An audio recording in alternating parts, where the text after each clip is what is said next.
अपने पसंदीदा शो के फुल एपिसोड देखने के लिए अभी डाउनलोड करें दंगल प्ले ऐप।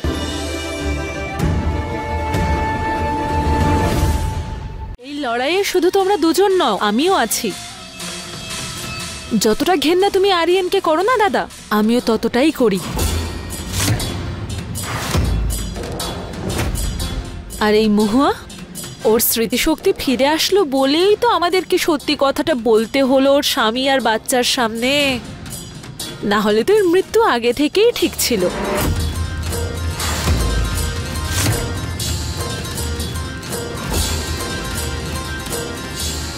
ওর স্বামীর কর্মফল এবার ওকে ভুগতে হবে। মা! এই মেয়েটাও না। তুমি তাড়াতাড়ি যাও, আর কেউ যেন সন্দেহ না করে। আর শোনো, মনে থাকে জানো, তুমি ইরাবতী নয়, মহুয়া।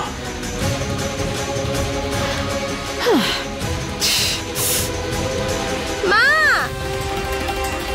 মা!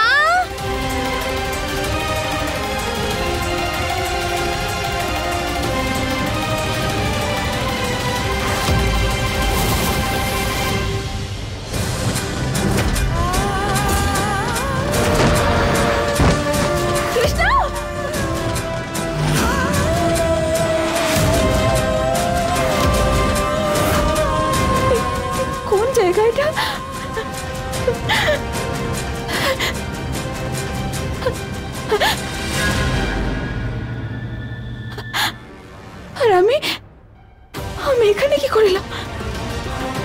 কেউ আছে? কেউ আছেন? বাঁচান আমাকে! আমাকে বাইরে বের করুন এখান থেকে!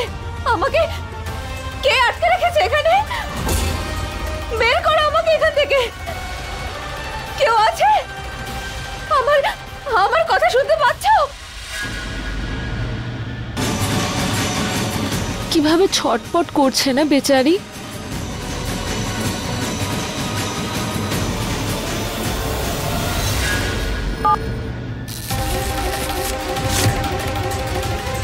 কেমন আছেন মহুয়া দেবী?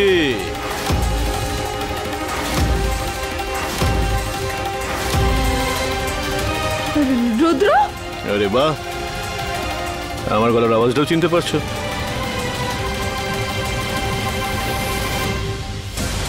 মা!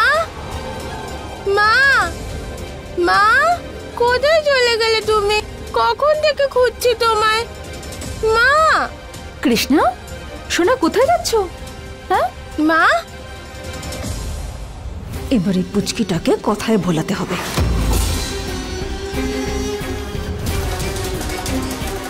মা, কোথায় চলে গেছিলে তুমি? কখন থেকে খুঁজছি তোমায়। আমি তো ভয় পেয়ে গেছিলাম। এভাবে ছেড়ে আমায় কখনো যেও না মা।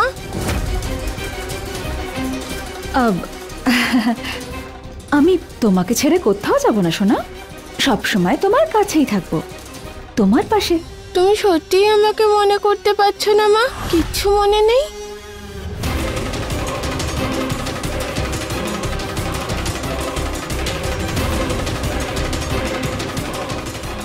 হ্যাঁ, আমার কিচ্ছু মনে নেই, কিন্তু এটুকু জানি যে তোমার আর আমার মনের সম্পর্ক আছে, আর মনের সম্পর্ক ভালোবাসায় জোরে, স্মৃতি দিয়ে নয়।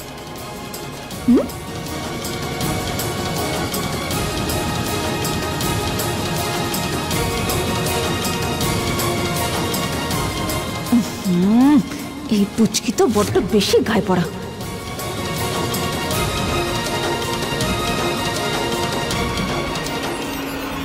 এবার চলো ব্রতর আগে খাবার খেয়ে নি, হ্যাঁ, নাহলে লেট হয়ে যাবে তো।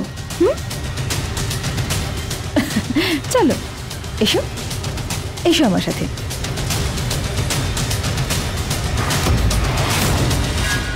রুদ্র, কেন করছো তুমি এরকম? কি চাও তুমি? আর এই সমস্ত কিছু করে তুমি কি পাবে বলো? তোমার মাথা খারাপ হয়ে গেছে নাকি? দেখো, আমি আমার পরিবারকে ফিরে পেতে চাই। আমাকে বাইরে বের করো এখান থেকে। বের করো রুদ্র, আমার পরিবারের সঙ্গে দেখা করতে চাই। তুমি শুনতে পাচ্ছ? চেঁচাও, আরো জোরে চেঁচাও। তোমার গলা শুকিয়ে যাবে, কিন্তু তোমার কুষ্টিতে রুদ্র নামের শনি বসে আছে যে কোনোদিন সরবে না। তোমার গলার আওয়াজ শুধু আমি শুনতে পাবো, শুধু আমি। হে শিব ঠাকুর, আমাকে এখান থেকে বেরোতে সাহায্য করো। আমি আমার পরিবারের কাছে যেতে চাই।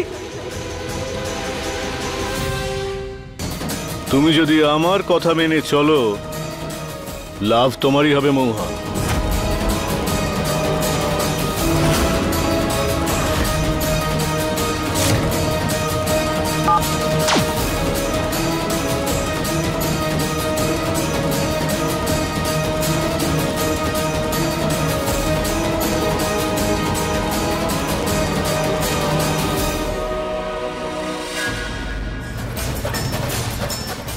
পুলিশ, কৃষ্ণা, গৌরী,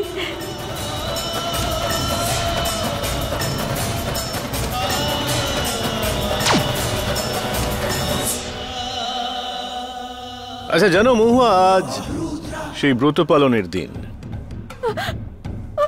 আমার আমার মেয়েরা। জানো তুমি যে পরিবারের জন্য এত চেঁচাচ্ছ না, সেই পরিবারের সবাই আমার একটা ইঙ্গিতে শেষ হয়ে যেতে পারে। এই দেখো,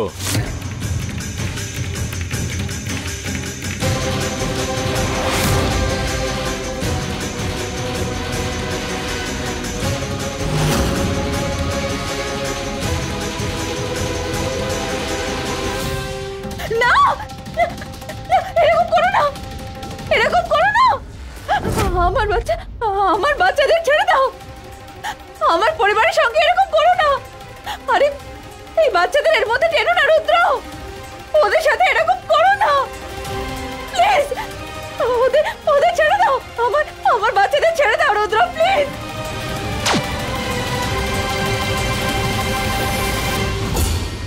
ওকে, যদি তোমার পরিবারের সুরক্ষা চাও তাহলে সর্বপ্রথম চুপ করে থাকতে শেখো।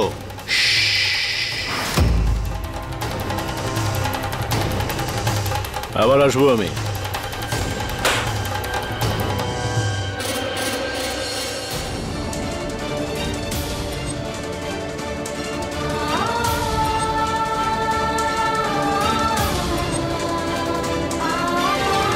হে শিব ঠাকুর, আমার পরিবারকে রক্ষা করো।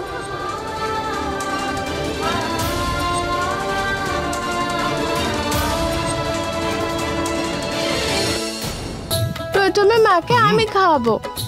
খাওয়াও খাওয়াও।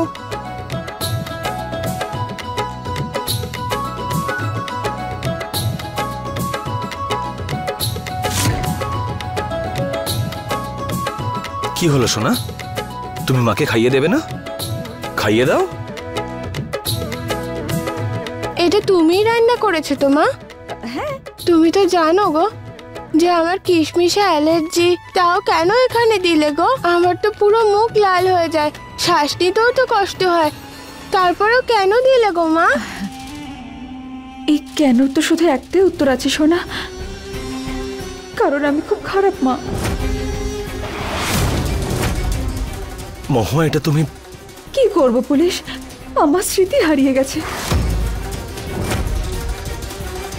আর তার শাস্তি আমার নিষ্পাপ মেয়েটা ভুগতে চলেছিল।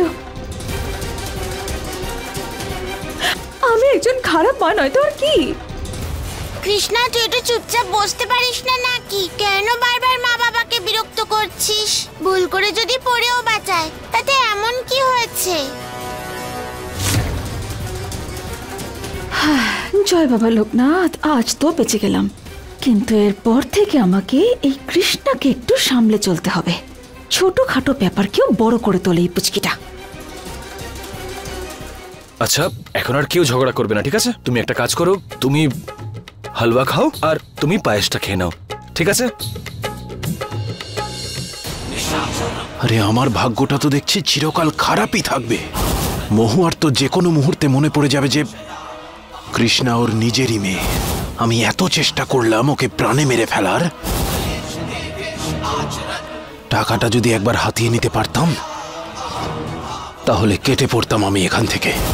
এখন তো মহুয়া নামের খাঁড়া ঝুলছে আমার মাথার উপরে। কি যে করি কিছুই মাথায় আসছে না।